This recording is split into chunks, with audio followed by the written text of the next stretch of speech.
ضمیر ناخودآگاهت زندگی تو میسازه.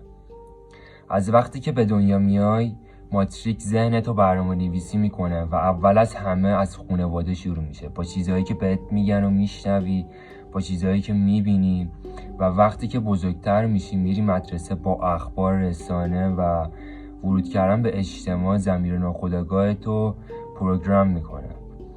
و اگه میخوای شرایط زندگی تغییر بکنه، بهتر بشه، باید بری توی پیله.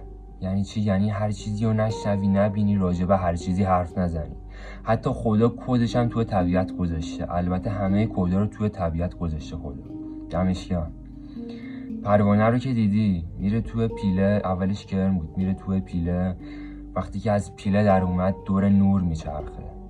و روی خودت کار کن، برو توی پیله، هر چیزی رو نشنو، هر چیزی رو نبین، راجع به هر چیزی حرف نزن، با هر کسی نگرد، روی خودت کار کن و بعد از مدتی از پیله در میار و به پروانه تبدیل میشی و دور نور میچرخی، میری سمت نور، دیگه از سیاهی فاصله میگیری.